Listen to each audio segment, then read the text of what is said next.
Bienvenue sur TechWeb. Dans cette nouvelle vidéo, nous allons essayer de créer une to-do list en utilisant HTML, CSS et JavaScript. Donc, c'est quoi une to-do list? Tout simplement, c'est une application web donc qui va vous permettre, par exemple, de lister les activités que vous allez effectuer, que vous allez faire ou que vous avez à faire durant une semaine, une journée ou bien durant le mois. Donc, elle va se présenter l'application de cette forme-là. Donc, vous avez une liste avec des activités. Par exemple, je veux supprimer cette activité, donc je peux le faire. Si je peux rajouter une autre activité, par exemple, donc je peux le faire. Donc, je n'ai qu'à écrire ou à mentionner l'intitulé de l'activité. Ensuite, j'ai le bouton ici, Add, et ça va m'ajouter l'activité ici. Si je viens d'effectuer par exemple une activité, je peux la marquer comme étant effectuée ou bien réalisée en cliquant simplement dessus. Donc, vous avez remarqué qu'il y a cette marque qui est apparue et en plus, ça a été barré. Donc, je peux ajouter d'autres activités aussi si j'en ai envie. Quand je veux supprimer une activité, bah, c'est simple. Il y a ici la petite croix qui permet de supprimer l'activité. Donc le but est de réaliser cette application aujourd'hui en utilisant HTML, CSS et JavaScript bien sûr. Donc pour commencer, voici le code HTML. Donc pour l'instant le code HTML est assez simple. Donc notre but c'est d'avoir quelque chose de similaire à ce que vous voyez ici à droite de votre écran. Et nous allons partir à partir de ce point-là. Donc ici, qu'est-ce qu'on a? Nous avons ici un titre, donc il est là. Bien sûr, à l'intérieur de body, moi j'ai décidé d'utiliser la valeur section par exemple, et dedans j'ai placé un header, l'entête. Dans l'entête, qu'est-ce qu'il y a? Il y a My To-Do List, il y a un champ input text, il y a le bouton avec value est égal à add. Et dans la partie liste, je n'ai utilisé que une balise UL et à l'intérieur, bien sûr, il y a les ali pour les différents items. Donc, je rappelle, l'objectif est d'avoir une liste ou une application web to-do list qui aura cet aspect-là. Et nous allons partir à partir d'ici, c'est-à-dire le code HTML brut. Bien sûr, pour l'instant, le code ne fonctionne pas. Si je clique, rien ne va se passer hein, parce que je n'ai absolument rien. J'ai que ce fichier HTML. Donc j'ai créé une feuille de style. Donc la voici. Pour l'instant, la feuille de style, elle est vide.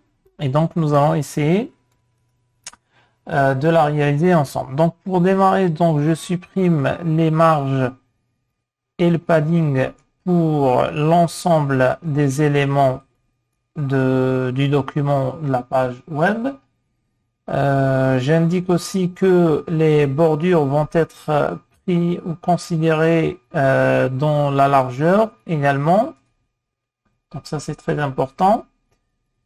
Qu'est-ce que je vais rajouter aussi? J'aimerais bien que le background pour tous les éléments soit hérité de l'élément parent. Ensuite, je vais moi utiliser par exemple une fonte particulière, donc j'aime bien utiliser Arial par exemple, voilà, Helvetica ou bien sans serif. Ici, je viens de définir trois familles de fontes différentes et en fait le navigateur va essayer d'utiliser Arial. S'il n'arrive pas ou il a des soucis avec Arial ou bien il ne dispose pas de cette famille de fontes, donc il va utiliser la deuxième. S'il n'arrive pas ou s'il a eu un petit souci avec cette deuxième, donc il va partir vers la troisième. Et toujours au niveau de la dernière position, on mettra une fonte qui est généralement par défaut présente au niveau des navigateurs. Maintenant pour le body par exemple, j'aimerais qu'il ait cette couleur là, un gris un petit peu foncé. Donc vous pouvez choisir ce que vous voulez comme couleur, hein. Donc background color et moi je vais lui donner donc dièse B5 B5 B5, voilà. Ensuite, donc si je rafraîchis, donc ici, l'arrière-plan, il a cette couleur-là, ce gris-là que je viens de définir. Vous avez remarqué que il n'y a plus de marge ni de padding et tout a l'air d'être collé. C'est-à-dire les éléments, il n'y a absolument pas d'espace entre eux. Ensuite, maintenant, je vais essayer de définir la section. Donc, si je reviens au niveau de mon code HTML, donc la section, elle est là. Donc, c'est elle qui englobe le header, donc c'est-à-dire le titre ainsi que le champ de saisie et le bouton, et l'élément UL. Donc, pour section, je vais définir par exemple une certaine largeur. Donc, par exemple, ce sera 300 pixels. Pour la hauteur, ce sera 500 pixels. Ensuite, je vais lui définir un background. Donc, background-color. Donc, je vais essayer d'utiliser quelque chose de clair. J'essaie de voir. OK. Donc, ça, c'est le background de la balise ou le sélecteur section. Ensuite, j'aimerais positionner ça au milieu, c'est-à-dire ça. Il faut que ça soit bien centré. Donc pour cela, donc je vais utiliser la propriété position. Je vais lui donner la valeur absolue. Ensuite, je vais définir left égale 50% et right 50%. C'est-à-dire ici, donc cet élément, il va être à une position absolue par rapport au parent. Et le parent ici, c'est body. Donc, je vais le déplacer de la gauche de 50% par rapport à la largeur de la fenêtre d'affichage. Et, attendez, right, ici c'est top, pardon. Une petite erreur, c'est top et non pas right. Et d'en haut de 50% par rapport à la hauteur. Donc, je vais obtenir quelque chose qui est comme ça. Ne vous inquiétez pas, c'est tout à fait normal. Donc, pour pouvoir le positionner maintenant au milieu, c'est-à-dire là, le coin supérieur gauche de l'élément section, il se trouve exactement au milieu. Donc, moi, j'aimerais bien placer le centre de l'élément section au milieu de la zone d'affichage. Donc là, je vais avoir besoin d'un translate, donc la propriété transformation, et j'appelle la fonction translate. Donc elle va me déplacer l'élément section sur l'axe des X, cet axe-là, de moins 50% par rapport à la hauteur de l'élément section, et sur l'axe des Y de moins 50% par rapport à la hauteur de l'élément section. Normalement, maintenant il est positionné bien au milieu, c'est-à-dire le centre de l'élément section, il se trouve au centre de la fenêtre d'affichage. Ensuite, vous remarquez ici peut-être qu'il y a un petit peu d'ombre qui apparaît. On a l'impression que cet élément-là, il est en 3 dimensions où il ressort un petit peu du background. Donc pour pouvoir avoir cet effet-là, c'est la propriété Box Shadow. Donc je vais lui donner 0 par exemple en haut, c'est-à-dire ici il n'y aura pas du tout d'ombre.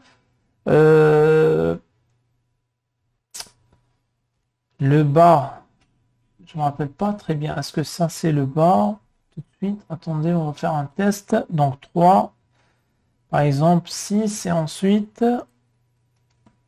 5. Et la couleur, par exemple, ce sera black. Et on va voir ce que ça va donner. Bon, c'est un petit peu foncé là.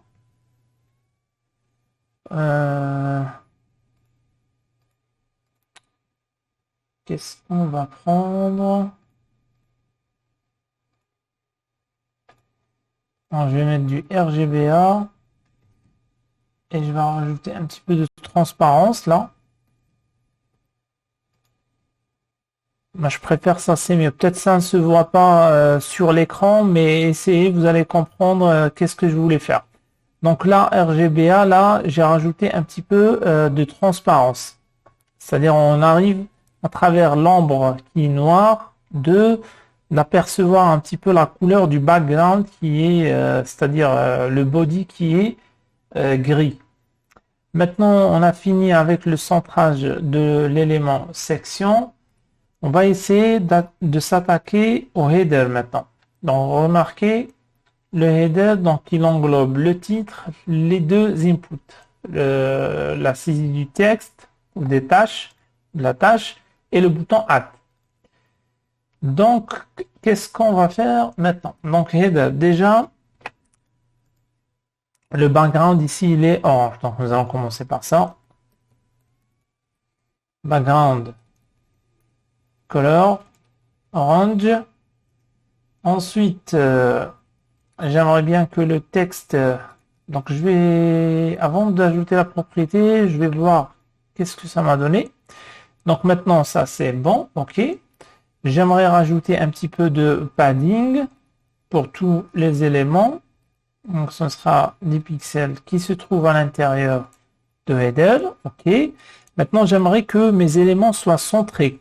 Vous remarquez ici le titre et le input qui est juste après ne sont pas centrés, mais ils sont alignés à gauche.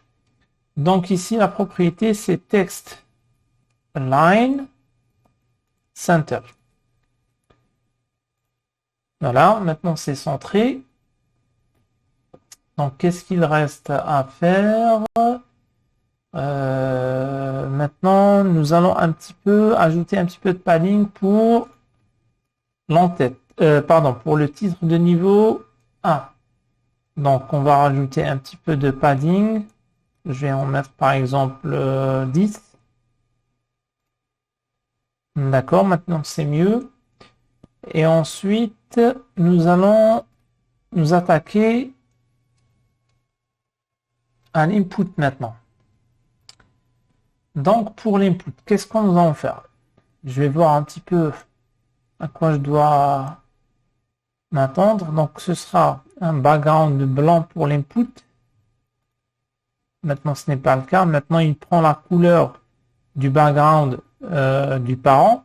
Et ça vient à cause de cette propriété-là. Et donc là, j'aimerais bien que ce soit en blanc.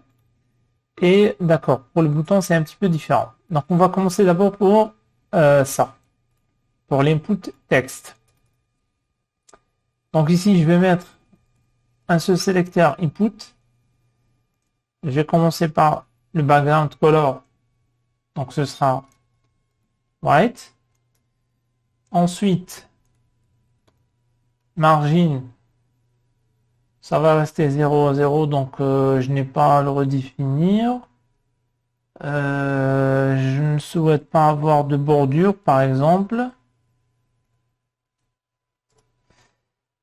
Ensuite, pour la largeur, j'aimerais bien que ça prend 50% de section. Je vais rajouter un petit peu de padding de 10 pixels, par exemple, de chaque côté. Ensuite, qu'est-ce qu'il va me falloir? Je vais essayer d'agrandir un petit peu la taille de la fente. Je vais la mettre par exemple à 14 pixels. Bien sûr, ces valeurs-là, vous pouvez par la suite les modifier en fonction de ce que vous voulez obtenir comme effet visuel.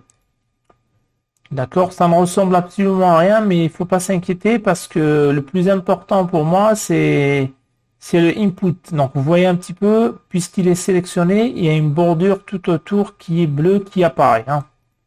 Donc, c'est ça qui est le plus important. Ça, c'est le bouton. On va y faire, par la suite, on va lui définir un certain nombre de propriétés.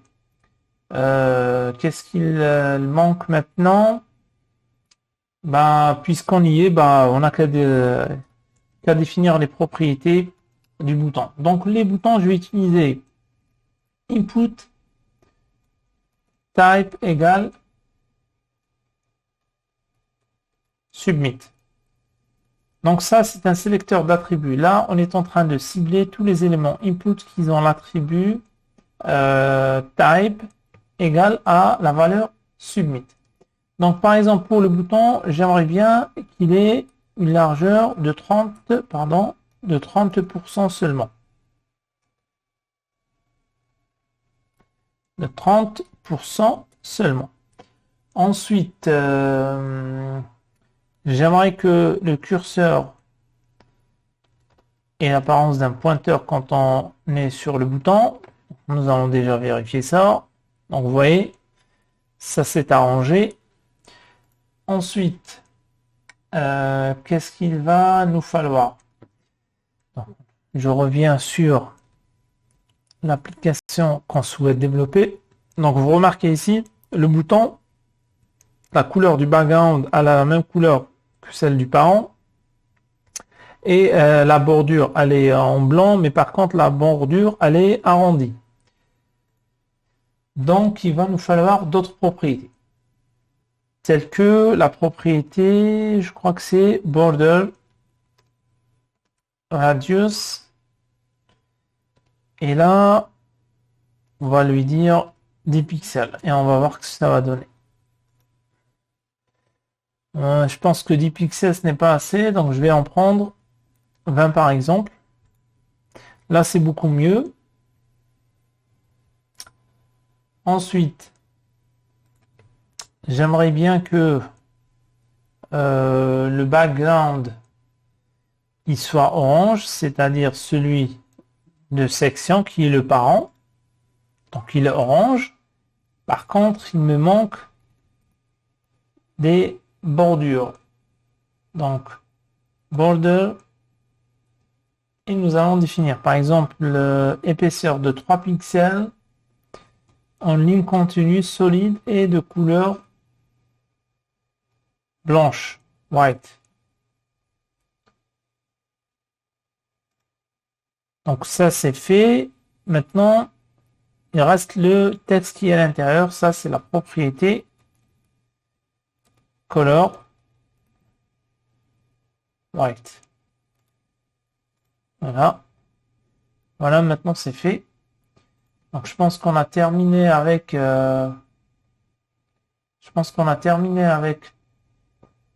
le bouton. Maintenant on va s'attaquer à cette partie-là, c'est-à-dire la liste UL. Donc qu'est-ce qu'on a au niveau code HTML? UL, DLI et la croix qui est là, elle est délimitée par Spain/Spain. Nous allons essayer de faire la mise en page pour ces éléments-là. Donc pour UL déjà, je n'ai pas besoin de ces puces-là, donc je vais essayer de les enlever. Donc c'est la propriété list style node. Ensuite, j'aimerais bien que UL prenne 100% de la largeur de son parent. Donc ça y est, je me suis débarrassé des puces. Ensuite, qu'est-ce qu'il faut faire? Maintenant, pour les LI, par exemple, je vais appliquer un padding. Ça va être un padding, par exemple, dpx et 40px.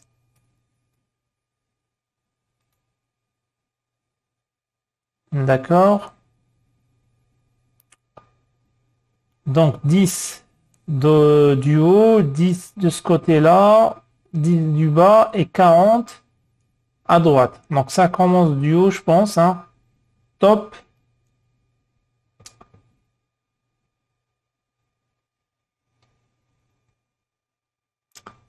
Donc je crois que ça commence du haut. Top, left, bottom and right. Je vais essayer de vérifier ça. Si je mets 60 ici, voilà, c'est ça. Donc 40 pixels de la droite, côté droit, 10 des autres côtés. Ensuite, après ce padding, je vais leur définir une position relative.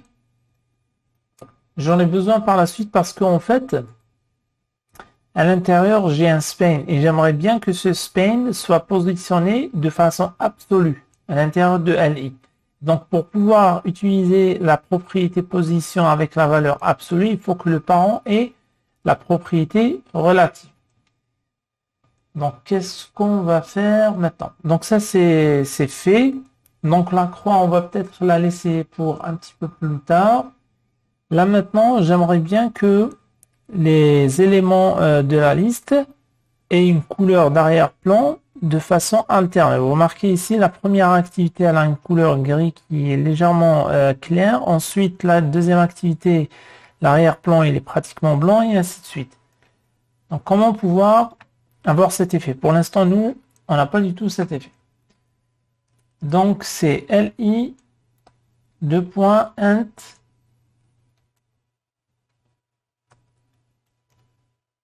c'est int child, ouais, de 1 plus 1. Donc, qu'est-ce qu'ils auront comme couleur? Donc, c'est-à-dire tous les éléments li qui sont un enfant impair. Donc, je vais leur donner, par exemple, une couleur d'arrière-plan, par exemple, EB, EB, EB. Donc, vous remarquez, là, je ne sais pas si au niveau de la vidéo, ça se voit ou pas, mais en tout cas, la couleur de la première activité ou le premier élément LI, elle est un petit peu gris clair, ensuite c'est blanc, ensuite c'est gris clair et ainsi de suite. Donc ça c'est fait. Maintenant nous allons essayer de déplacer ce X là à la fin ici. Donc pour pouvoir faire ça, donc c'est LI Spain et vous remarquez ici à chaque fois je suis en train d'utiliser soit un sélecteur différent. Par exemple ici c'est un pseudo-élément, bien pseudo-classe. Donc ça c'est pseudo-classe. Là c'est un combinateur. Ça veut dire Spain, c'est l'enfant de LI. Donc je vais lui donner la position absolue. Ensuite, j'aimerais bien qu'il soit aligné par la droite. Donc 0 pixel right. Un top 0 pixel aussi. Nous allons vérifier qu'est-ce que ça va nous donner. OK.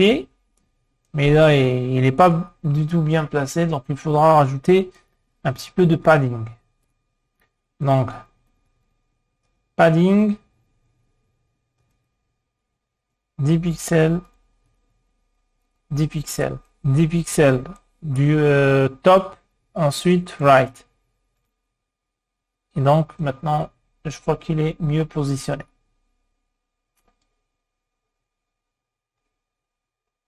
Ouais, je pense qu'il est beaucoup mieux positionné que tout à l'heure.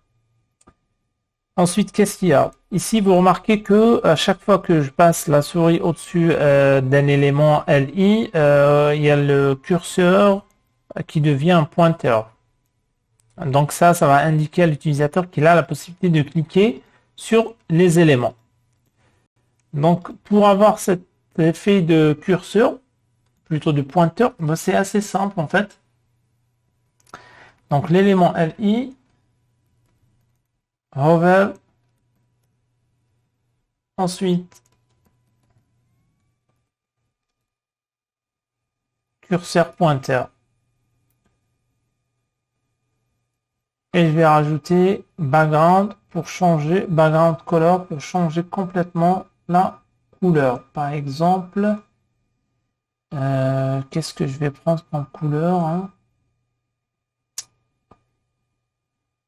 Je sais pas, donc je vais voir. Donc ça va être RGB par exemple, 214,208. Nous allons faire un petit test et on verra. Voilà, maintenant c'est beaucoup mieux. Pour les couleurs ici, donc vous avez plusieurs notations en fait. Soit vous utilisez cette notation là RGB, si vous voulez utiliser la notation en hexadécimal, là aussi c'est possible. Donc ça c'est fait. Ensuite, je crois qu'il reste encore 2-3 choses. Pour l'instant, c'est pas mal. Donc on a le bouton. Bien sûr, le bouton ne fonctionne pas pour l'instant. on a les éléments, on a tout ce qu'il faut. Maintenant, il va falloir écrire un code JS qui va nous permettre d'ajouter dans un premier temps. Non, dans un premier temps, l'objectif est de pouvoir ajouter des activités. Donc, par exemple, ici, j'ai activité. Dès que je clique sur Add, ça va s'ajouter. Là, pour l'instant, ça ne fait absolument rien quand je clique. Donc, pour pouvoir faire ça, donc nous allons retourner à l'HTML et je vais insérer ici un script. Donc, nous allons essayer de le faire. J'aurai besoin de quoi? Par exemple, d'une variable que je vais nommer UL et qui va pointer vers quoi? Vers mon élément UL. Donc, document.get elements by tag name. Je lui donne le nom de l'élément UL et je sais que j'en ai qu'une seule balise UL, donc je vais prendre le premier élément. Donc ça va me retourner un tableau get elements by tag name et moi je vais prendre que le premier élément. Ensuite j'ai besoin d'une autre variable, ça va être par exemple my list sera égal à document dot get qu'est-ce que je vais utiliser la même chose, get elements by tag name et là je vais essayer de récupérer les LI. En fait, en quelque sorte, les éléments de ma liste. Ensuite, var, je vais essayer de récupérer my list. Vous allez comprendre par la suite à quoi ça va me servir tout ça. Point get document get element by elements by tag name aussi. Ok. Et là maintenant, qu'est-ce qu'il va me falloir? J'ai besoin d'écrire une fonction add to do par exemple. Donc je vais nommer cette fonction function add to do. Je n'ai pas besoin de définir des paramètres. Donc par contre, j'ai besoin d'une variable to do. Donc cette variable va essayer, plutôt au niveau de cette variable, nous allons essayer de... Au niveau de cette variable, qu'est-ce que je vais essayer de faire? Je vais essayer de récupérer ce que l'utilisateur va me saisir ici. Donc l'utilisateur va saisir quelque chose au niveau de ce input là. Donc moi je vais essayer de le récupérer. Cet input là, il a l'attribut ID qui est défini. Donc qu'est-ce que je vais faire? Document dot get element by ID et l'ID c'est to do. Donc il me faut les parenthèses. Voilà. Ensuite, moi je m'intéresse à la valeur que l'utilisateur a saisie. Donc point value, la propriété value. Maintenant si to do, c'est-à-dire l'activité que je vais essayer de faire, donc 3 signes d'égalité. Je vais mettre ici, donc je vais vérifier est-ce que c'est égal et ça a le même type qu'une chaîne vide. Si c'est le cas, là j'aimerais afficher un message pour l'utilisateur. Je vais lui dire you must par exemple, you must write something. Voilà. Il doit écrire quelque chose. Sinon, ça veut dire si to do ne contient pas une chaîne vide. À ce moment-là, qu'est-ce que je vais faire? Je vais essayer déjà, dans un premier temps, de remettre le champ input comme il était avant. C'est-à-dire, il ne doit pas contenir l'activité. Parce que moi, le but maintenant, c'est ce que l'utilisateur va saisir ici. Je vais essayer de l'ajouter au niveau de la liste. Mais par contre, le champ, il faut qu'il redevienne vide, comme au départ. Donc, get element by ID to do point value, là, je vais lui affecter une chaîne vide. Ensuite, var li reçoit, je vais créer un élément li dot create element de quel type li. Là, je crée l'élément au niveau de cette ligne-là. Je vais créer un élément li, il n'existe pas, je vais le créer et dans le but de l'ajouter par la suite. Donc, qu'est-ce que je vais lui définir? Li, peut-être avant ça. Voilà, maintenant, je vais essayer de l'ajouter. Donc, je l'ai créé. Donc, li.innerHTML égale todo. Ce que l'utilisateur vient de saisir.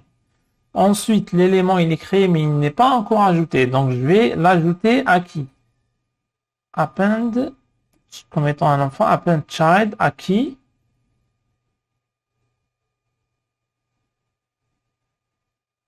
Là, il me manque peut-être un petit truc que j'ai oublié de créer.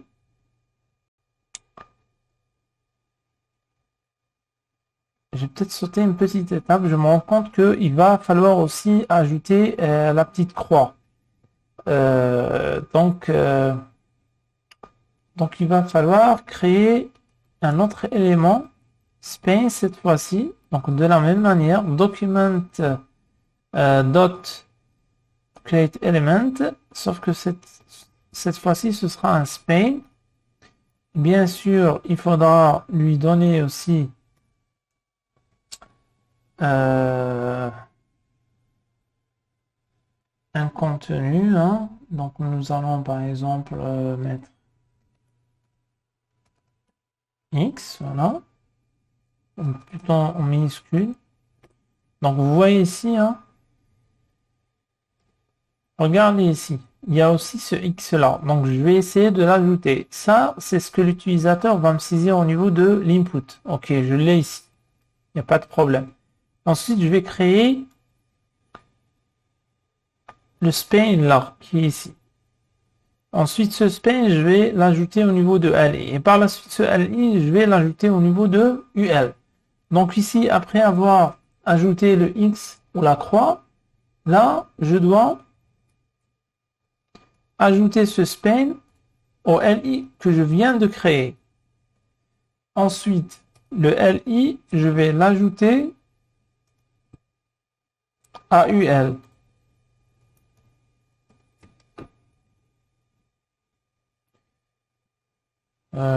Ça m'a l'air d'être logique là. Regardez, nous avons une fonction addToDo. Donc cette fonction-là, au début, qu'est-ce que je fais? Je récupère ce que l'utilisateur va me saisir au niveau de ce input-là. Ensuite, je teste est-ce que ce que l'utilisateur m'a donné, est-ce que c'est égal à une chaîne vide? Si c'est le cas, je lui affiche un message d'alerte. Si ce n'est pas le cas, ça veut dire que je vais réinitialiser le input à chaîne vide. Ensuite, je vais créer un élément li que je vais ajouter ici, bien sûr. Donc, je le crée ici. Je lui donne comme valeur ce que je récupérais à partir de ce input-là. Ensuite, je crée le span qui vient à côté avec la croix qui va me permettre par la suite de fermer ou de supprimer, pardon, une activité. Ensuite, j'ajoute le span à li et le li à ul. Nous allons faire un petit test. Donc, je recharge. Donc, j'écris par exemple activité, add, et ça a été ajouté ici. Donc, il ne faut pas oublier, addToDo, c'est déclenché grâce à cet attribut. Si j'enlève cet attribut, quand je clique sur ce bouton, rien ne va indiquer au navigateur qui va exécuter addToDo. C'est le fait d'ajouter l'attribut onClick et on lui a donné la valeur addToDo que le navigateur, il sait que lorsqu'on va cliquer sur le bouton, il va exécuter cette fonction-là. Donc ça, c'est OK. Maintenant, si je veux, par exemple, supprimer. Donc, pour supprimer, ça va être quelque chose d'autre. Pour supprimer maintenant, comment nous allons faire? Pour supprimer. Pour supprimer, nous allons par exemple ajouter une autre fonction. On va lui donner le nom delete to do. J'ai pas besoin de définir des paramètres. Et ensuite, ça va être assez simple, c'est ul.remove child en fait. Mais qui est ce child? C'est celui qui va déclencher l'événement. Je vais vous expliquer. Parent element.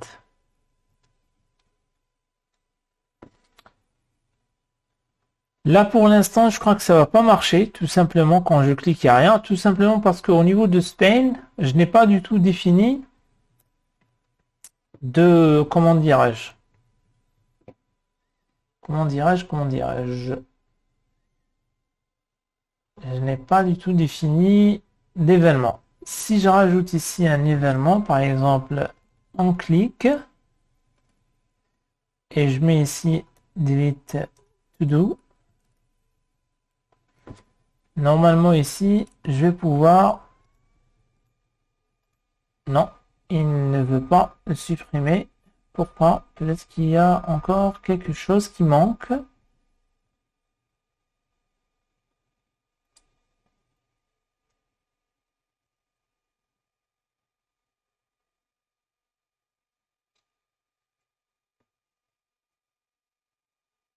Il y a peut-être quelque chose que j'ai loupé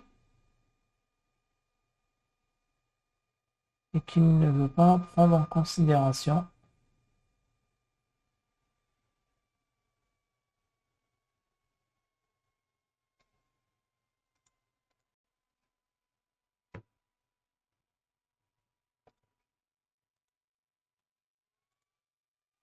D'accord, je vais revenir là-dessus par la suite. Je vais peut-être ne pas utiliser cette technique-là.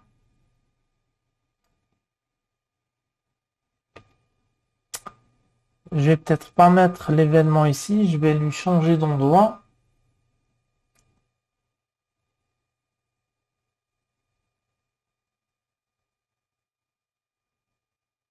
Ok, on va laisser par la suite, hein. On va essayer de continuer et on verra ça après. Par contre, il y a quelque chose ici qui me pose problème. À chaque fois que je rajoute ici un span, il faut aussi que je lui indique le fait que lorsque je clique dessus, il va pouvoir supprimer supprimer quoi? Supprimer l'élément en question. Donc là, avant d'ajouter le span, je dois lui définir cet événement là. Donc span.add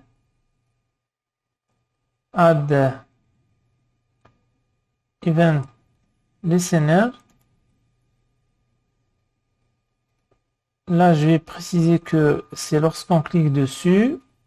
Et là, je vais lui dire delete to do.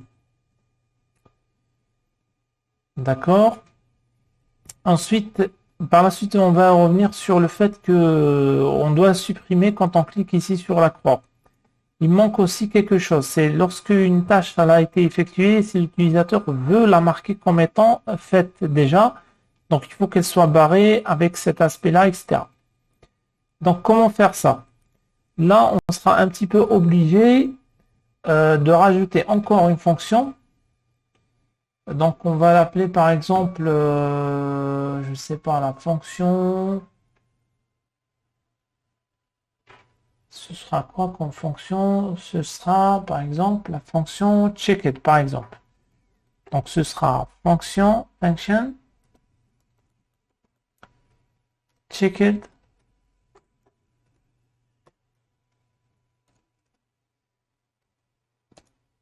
Et qu'est-ce qu'on va y mettre dedans? Donc, j'aurai besoin par exemple d'une variable classe LI. Donc, je vais vérifier pour chacune des LI, je vais définir des classes. Classe LI. Donc, days, get, attribute, classe. Donc, l'élément qui va me déclencher ça, je vais essayer de récupérer sa classe. Si classe LI est égale à checked par exemple, donc je vais inverser. Je vais lui donner une autre classe, unchecked. Donc ce sera l'attribut classe et la variable ce sera unchecked.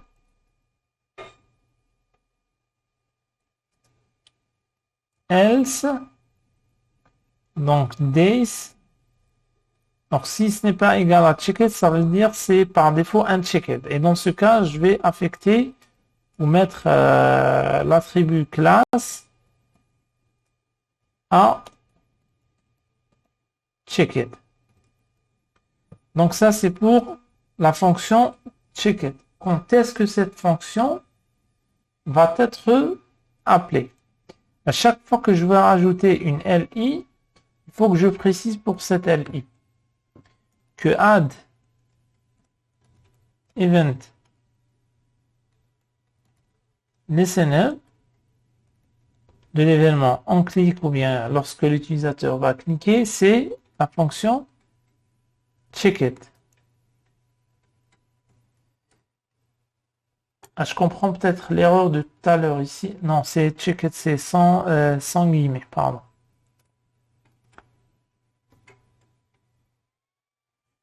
Donc, nous allons faire un petit test. Je vais rajouter une activité. Ok, pour l'instant, il n'y a pas la ligne qui barre l'ensemble, tout simplement parce que là, on a changé que la classe. Mais par contre, la mise en forme, il faut qu'on la fasse au niveau de notre feuille de style CSS. Donc, on y reviendra par la suite. Donc, je crois qu'on a terminé cette partie-là. Qu'est-ce qui nous manque pour l'instant? J'aimerais faire la même chose pour tous les éléments qui sont déjà présents lorsque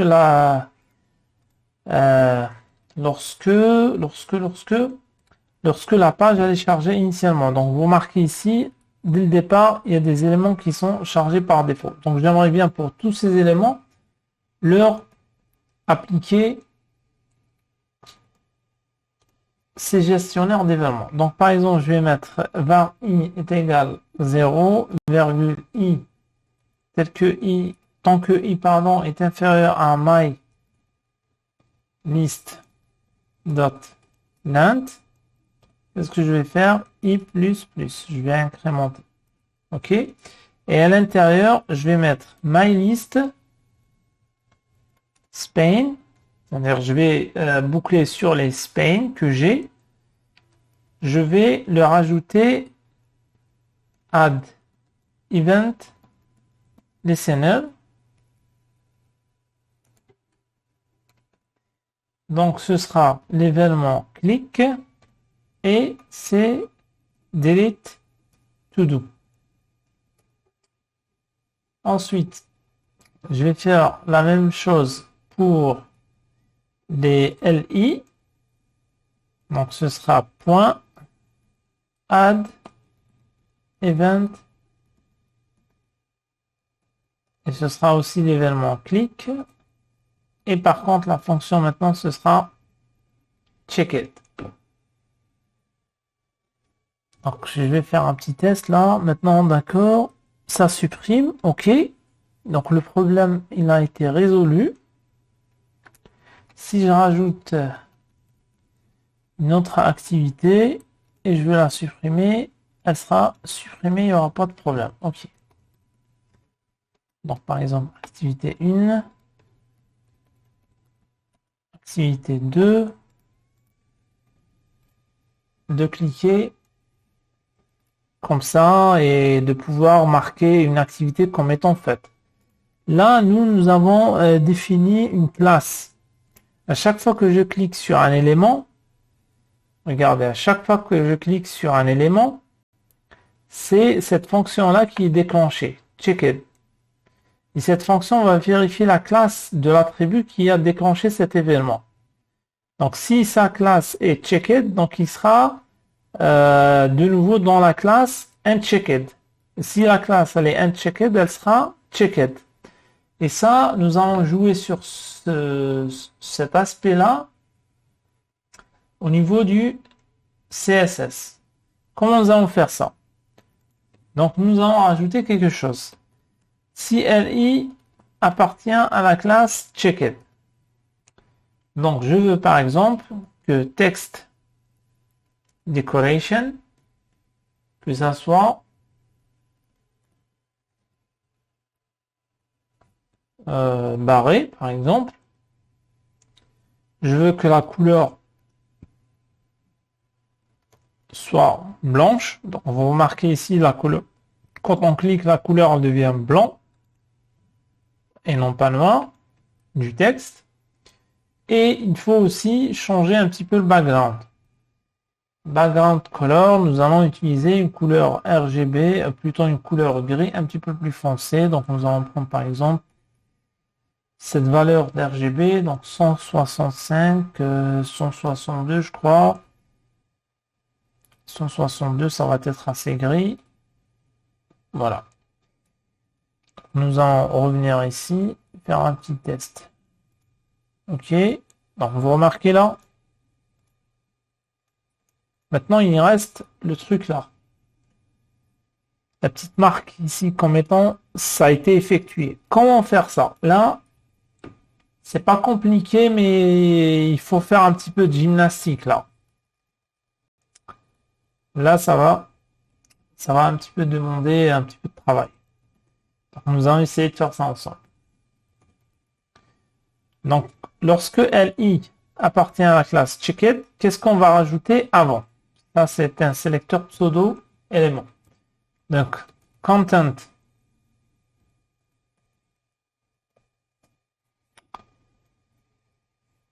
Il sera vide pour l'instant. Ensuite, position absolute. Ensuite, border color, ce sera white.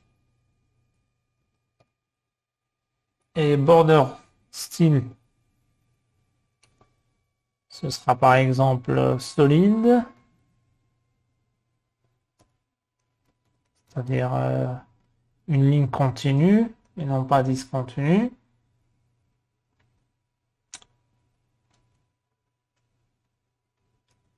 Je reviens juste pour voir un petit peu à quoi ça ressemble.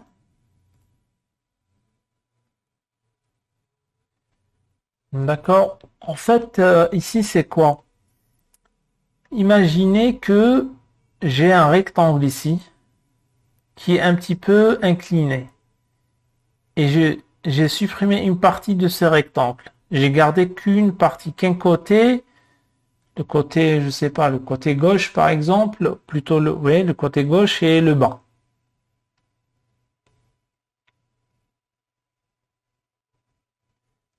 Donc comment nous allons pouvoir faire ça? Plutôt, qu'est-ce qu'on a gardé? Si on va dans notre sens, on n'a pas gardé le haut, on a gardé le côté droit et le bas.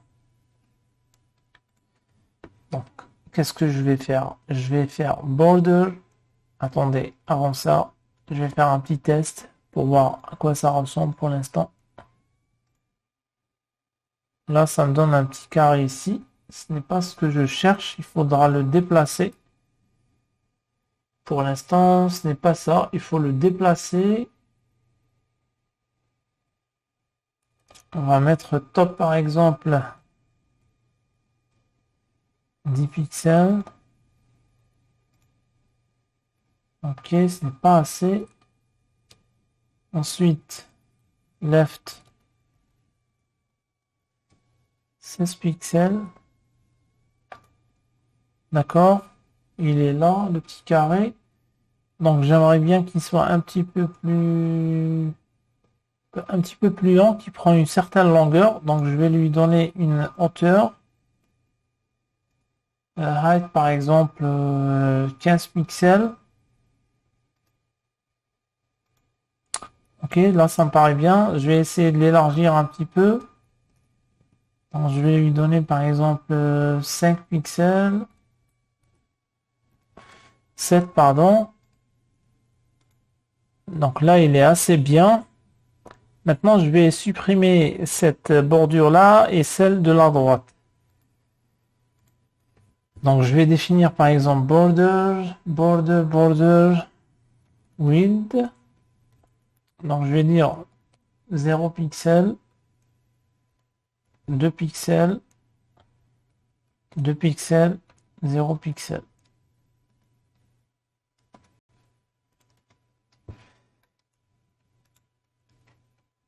Ok, maintenant c'est bien.